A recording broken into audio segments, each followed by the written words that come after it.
é maravilhoso. Meus irmãos, convido os irmãos a se pôr de pé, a paz do Senhor a todos.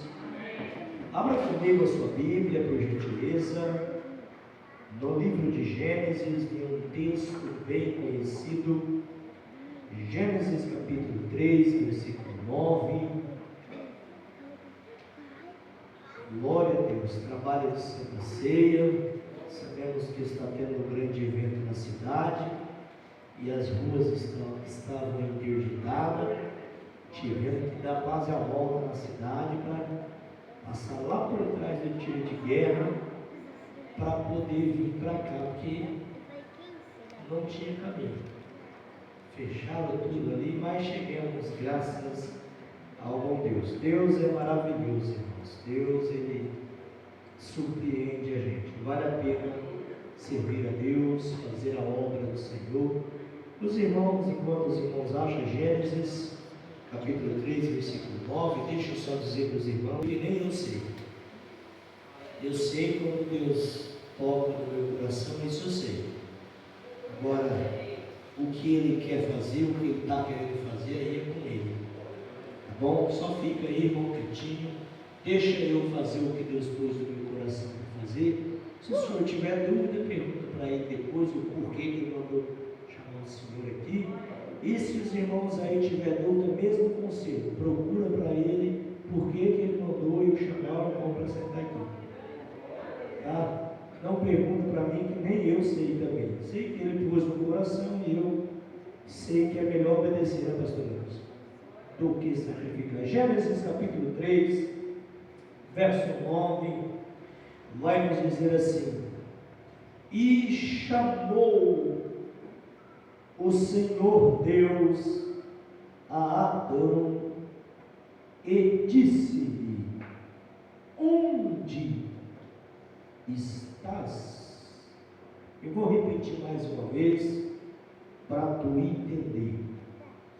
E chamou o Senhor Deus a Adão e disse-lhe: onde estás? Amém? Podeis, onde o contexto dele é conhecido dos irmãos,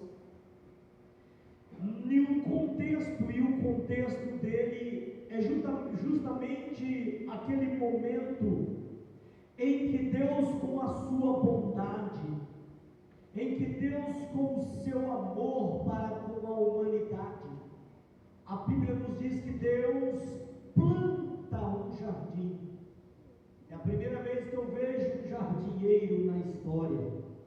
Deus exercendo a função de jardineiro e planta um jardim no Éden.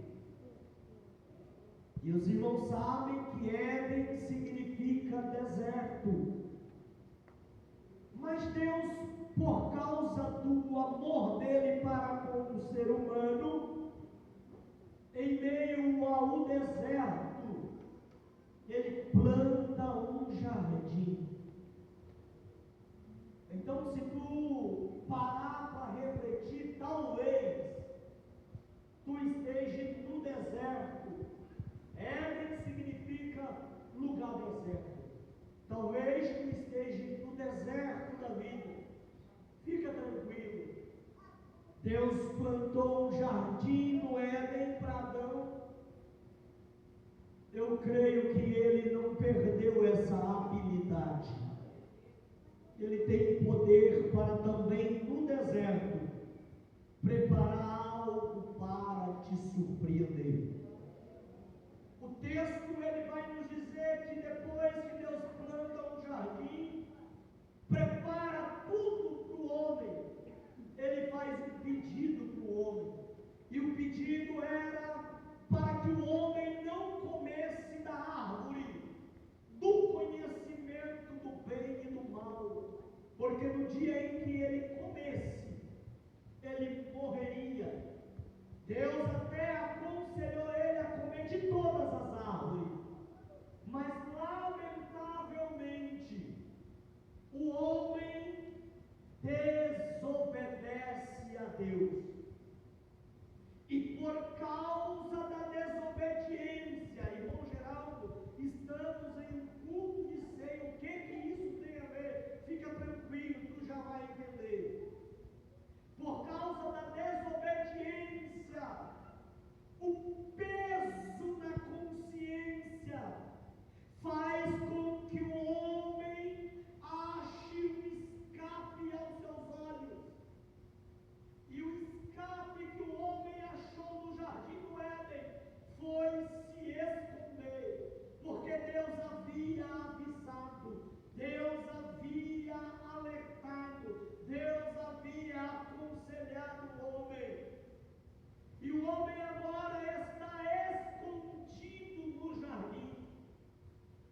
E o texto vai nos dizer que, como outrora, como das outras vezes, na viração do dia, Deus vai até o jardim para desfrutar com o homem de uma comunhão que ele havia preparado, de uma comunhão que ele havia organizado, planejado. Só que ele percebe que agora o homem já não estava da mesma maneira. Porque eu imagino que outrora Adão e Eva já ficaram ali ansiosos. Opa, Deus já está vindo, o dia já está quase virando, Deus está vindo para conversar comigo. Agora Deus percebe que o homem já não está mais do mesmo jeito. A alegria já não é mais a mesma. O prazer já não é mais o mesmo. Deixa eu tentar fazer você entender o caminho que Deus está querendo nos levar nessa noite. Basta nós olhar para a nossa vida, basta nós olhar para a nossa caminhada e fazer uma análise. Se nós estamos do mesmo jeito de outrora, quando encontramos o Senhor. Se não estiver do mesmo jeito, é sinal que Deus está falando contigo novamente. Porque o homem, por causa das circunstâncias da vida, muitas das vezes, da mesma forma que Adão toma a decisão de fazer do seu jeito, muitas das vezes também nós fazemos do nosso jeito. E quase sempre, por que não dizer sempre, as coisas não saem conforme nós queríamos. Deus vem novamente a encontrar com o homem. E percebendo que as coisas estavam diferentes agora, o texto vai nos dizer que Deus chama o homem. Quando eu li esse texto a primeira vez, eu quase que não sabia se dava risada ou chorava. Dava risada porque nós sabemos que Deus é onisciente. E agora o texto vai nos dizer que Deus está procurando o homem, chamando o homem. Logo eu pensei, peraí, se Deus é onisciente, Deus sabia onde Adão estava. Se Deus sabia onde ele estava, não havia necessidade dele chamar o homem. E Deus, ele é onisciente. Quando nós lemos a Bíblia Sagrada, no livro de Mateus, capítulo 17, nós vamos ver a onisciência de Deus sendo manifestada. Quando ele vai dizer para Pedro, vai no rio e pega um peixe, porque na boca do peixe tem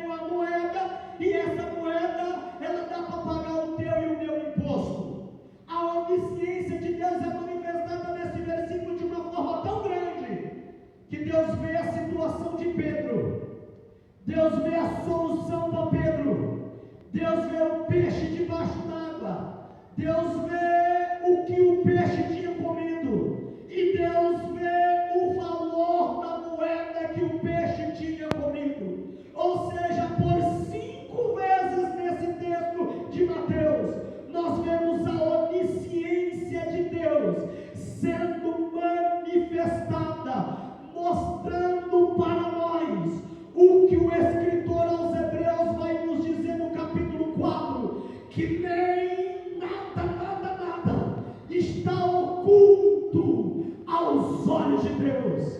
Deus, eu já estou sentindo a presença dele aqui nessa noite. E já tu vai entender o que ele reservou para falar conosco nessa ceia. Nós vamos ver o Evangelho de João, capítulo 1. Mais uma vez a onisciência de Deus sendo manifesta a Natanael. Quando Natanael é surpreendido pelo Senhor, só porque o Senhor disse: tu és um israelita nato, de verdade. Ele ficou admirado e disse: Senhor, tu és um profeta? Jesus disse: tu está admirado porque eu disse que tu és um israelita de verdade?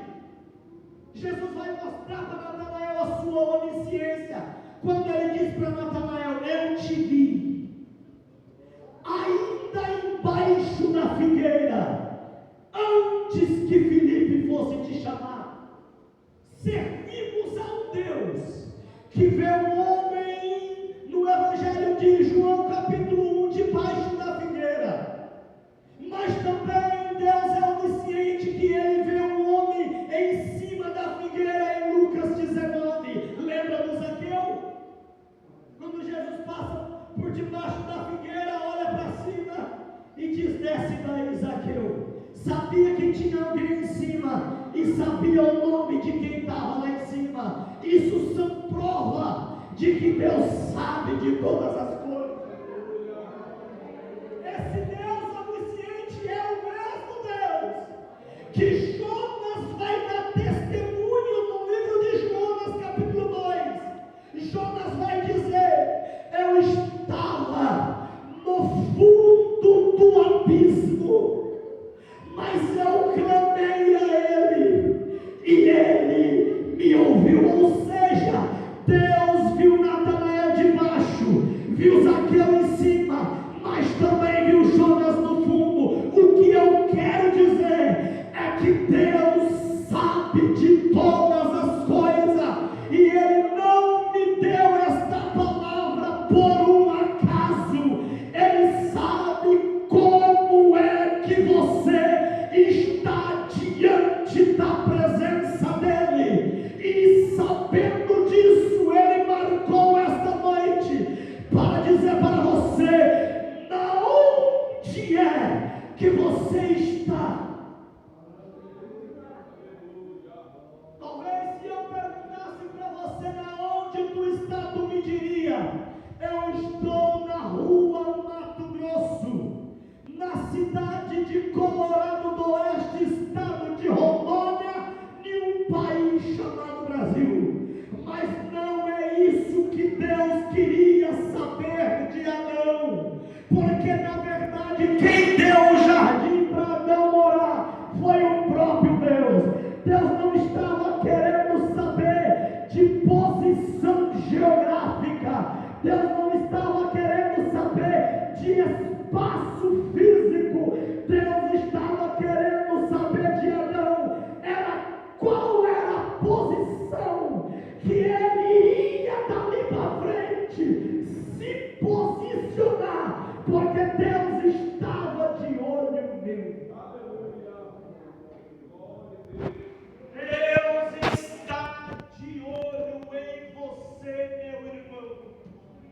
Agora segura aí, porque é forte o que eu vou falar, mas é verdade e é necessário.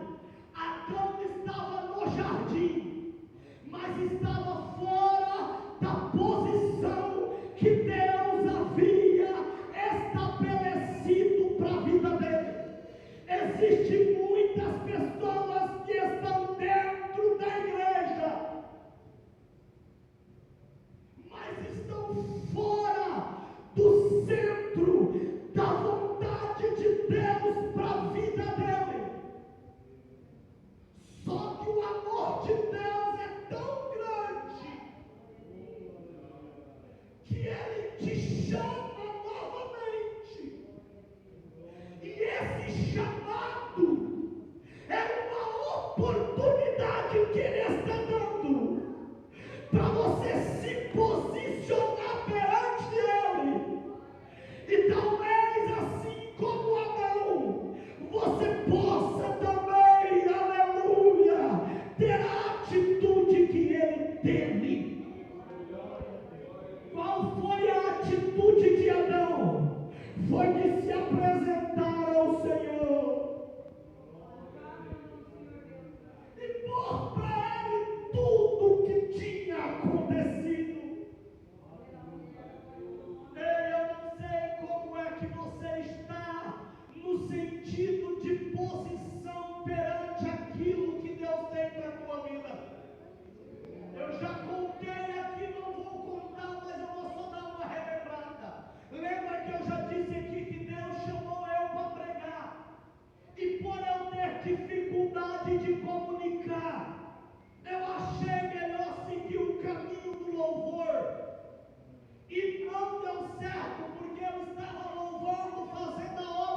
você está, mulher, você sabe muito bem do que Deus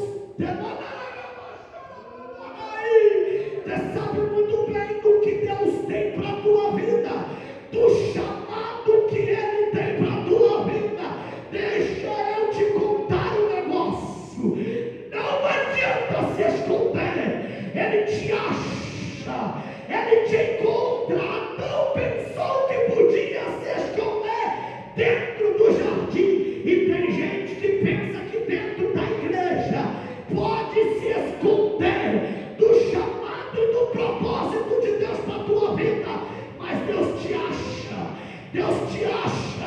Deus te encontra e te chama nessa noite para se posicionar, porque Ele está contando contigo na obra dele.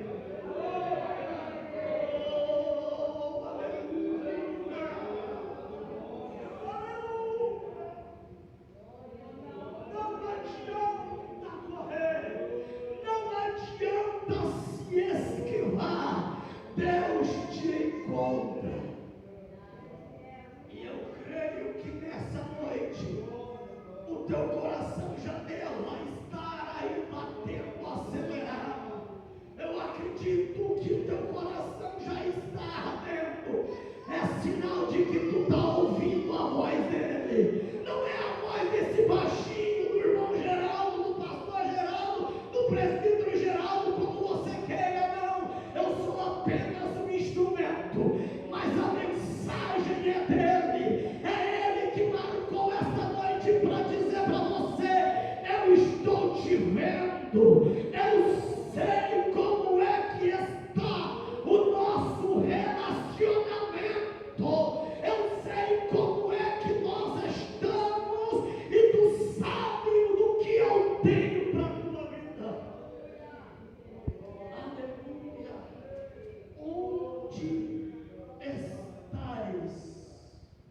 Essa resposta é apenas você que pode responder para ele. E você sabe como é que você está diante dele. Você sabe das promessas. Você sabe do propósito dele para a tua vida. E você sabe como é que você está.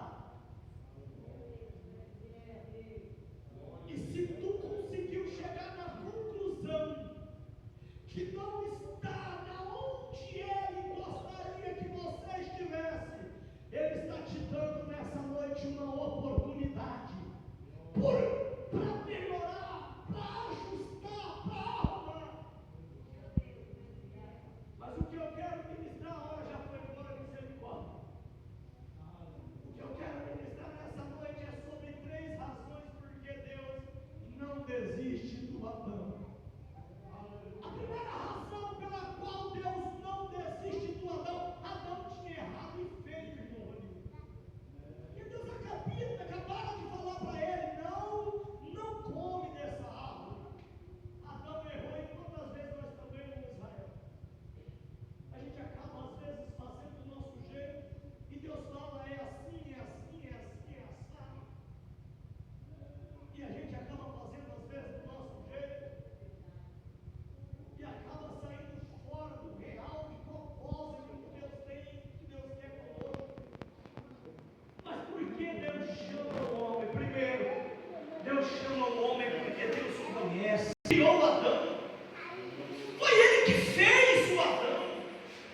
Ele conhece. E mesmo conhecendo Adão, e mesmo Adão tendo errado, Ele torna a chamá-lo novamente. Porque Deus chama o homem, porque Deus conhece o homem. Lembra de Jeremias, no capítulo 1, quando Jeremias vai dizer: Senhor, eu não sei falar, eu sou como uma criança, um menino. Aí Deus vai dizer para ele: não diga isso, porque antes de te formar no ventre, eu já te conhecia.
versículo 15 e o versículo de número 16, o salmista vai nos dizer assim: os meus olhos não te foram encobertos, quando ainda no oculto foi formado, entretecido como nas profundezas da terra. Verso 16, Deus vai dizer assim: os teus olhos viram meu corpo ainda informe, ou seja, antes de você ser formado, Deus já estava te vendo. Sabe por que Ele está te chamando nessa noite? Porque Ele te conhece. Ele te conhece por dentro, Ele te conhece por fora. É por isso que Ele te chama nessa noite. E olha o que o salmista vai dizer: os teus olhos viram meu corpo ainda informe, e no teu livro todas as coisas foram escritas, as quais ia sendo dia por dia formado, quando ainda nenhuma delas havia. Você nem pensava em ser gente, eu já sabia. Vou deixar permitir esse abençoado sair. Vou permitir esse abençoado crescer, porque eu estou contando com ele. E olha que para tu chegar até aqui, o inimigo já tentou por diversas vezes. O inimigo, vou repetir para tu entender, o inimigo já tentou diversas vezes, planejou diversas formas para te derrubar, para te destruir. Mas Deus, conhecendo você, conhecendo as suas dificuldades e lamentações, Deus disse: pode até sair, mas eu busco Ele novamente, eu chamo Ele novamente para o centro da minha vontade. Deus está te chamando, meu irmão. Deus está te chamando, minha irmã, para voltar a ser como era outrora. Deus chama o homem. Deus chama o homem porque Ele conhece o homem. Deus chama o homem. A segunda razão, porque Deus pode ajudar o homem. Oh, irmão, o único que pode ajudar o homem é o Senhor Deus. Ah, pastor, como Ele pode me ajudar? O escritor aos Hebreus, no capítulo 2, verso 18, o escritor aos Hebreus vai nos dizer que naquilo que Ele mesmo sendo tentado, Ele pode nos ajudou. Ele passou por situações adversas só para poder te ajudar. E se tu ler Hebreus, capítulo 4, versículo 15, ali está escrito assim: porque nós temos um sumo sacerdote, aleluia, que em tudo, olha essa palavra, que em tudo Ele pode nos ajudar. Deixa eu tentar explicar para você isso. Deus havia sentenciado Adão se ele desobedecesse. Qual era a sentença? Morte. Se Adão desobedecesse, ele morreria. Só que Deus podia ajudar Adão, e chamou Adão porque podia ajudar ele. Como que Deus podia ajudar Adão? Se a sentença para Adão se desobedecesse era a morte, Deus é vida. Se Deus é vida, Deus pode ajudar Adão na situação da morte. Se tu não entendeu, deixa eu te explicar. Deus é a única pessoa, é o único ser que pode te ajudar. Talvez se tu precisasse da ajuda desse pastor aqui, que não tem nem tamanho para ser pastor, como diz um camarada para mim. Tu não tem nem tamanho de pastor? E ele disse, qual é o tamanho exato para ser um pastor? Ele falou, não sei. Eu falei, então estou vendo.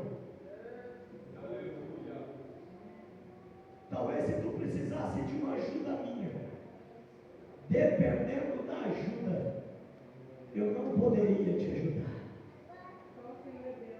Mas agora o Senhor Jesus, em tudo, Ele pode te ajudar. Qual é a tua necessidade? Qual é a tua necessidade para se posicionar perante Ele? Qual é a tua necessidade? Deixa eu usar um português mais claro para tu entender o que é que tu precisa para posicionar de acordo com a vontade dele. E não venha me dizer que é dinheiro, porque eu vou mandar tu ler Ageu, capítulo de número 9, onde Deus vai dizer: meu é o ouro, minha é a prata.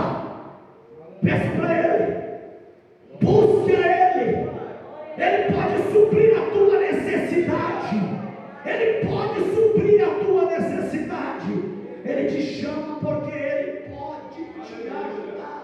E para eu encerrar, porque o horário vai aguardando, qual é a terceira razão pela qual Deus chama o homem? E eu te explico.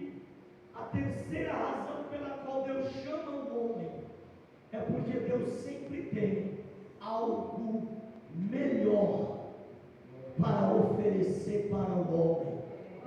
Pastor, e na onde é que tu me mostra isso na Bíblia? Se tu ler Gênesis capítulo 3, versículo de número 17, está escrito assim, que Adão, versículo de número 7, está escrito assim: então os olhos de ambos foram abertos, e eles conheceram que estavam nus, e cozeram folhas de figueira para se cobrir. Ou seja, Adão, eu acho que era brasileiro, porque ele deu um jeitinho para aquilo que estava causando vergonha nele. Ele disse: peraí, eu vou pegar uns matinhos aqui, umas folhinhas, vou fazer um avental para mim, uma vestimenta, e aí eu fico bonitinho. Ele deu o jeito dele. Só que se você ler comigo o verso de número 20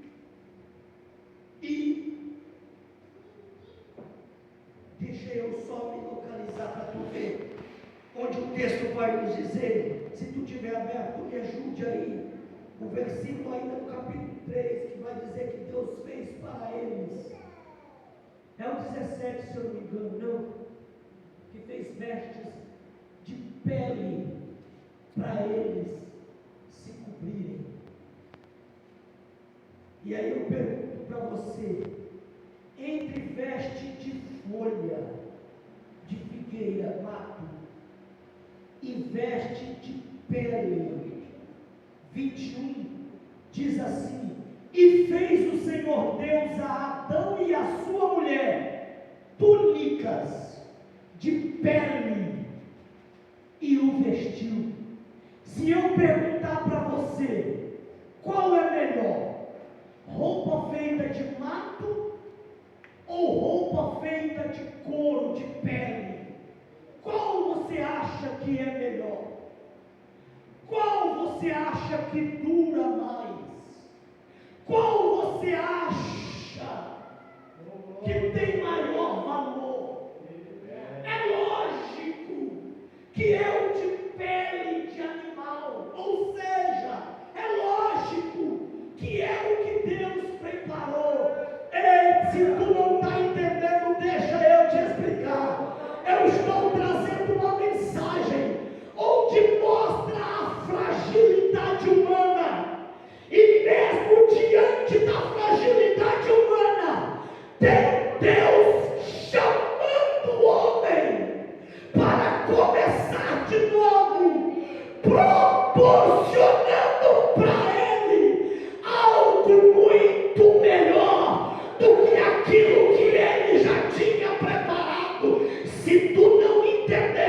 Deixa eu te explicar. Deus tem algo melhor para a tua vida. Apocalipse capítulo 21, verso de número 5, lá está escrito que Deus fez tudo novo para te receber no céu de glória. Isaías chega a nos dizer no capítulo 43, verso 19, que Deus tem algo novo preparado para a tua vida. O que eu estou tentando dizer para você, debaixo do temor e da autoridade de Deus, não importa como tu chegou aqui, Deus quer saber como é que vai ser daqui para frente. Porque se Deus fosse olhar para trás, Ele tinha visto o que Adão tinha feito, as falhas, o erro. Mas Deus olha para frente e dá mais uma oportunidade para Adão, dizendo: se apresente. Se apresente perante mim. Só que a decisão é tua. A oportunidade de ser diferente é tua. A oportunidade de daqui para frente ser diferente, Deus está te dando. Mas a pergunta é: tu quer ser diferente? Tu quer ser um obreiro diferente? Tu quer ser uma mulher de Deus diferente? Tu quer ser um jovem diferente? Se tu quer, se posicione, porque Deus está chamando. Deus está chamando. Deus está chamando. Ele te conhece e mesmo assim está te chamando. Eu não quero estender o horário já foi. Fica de pé, por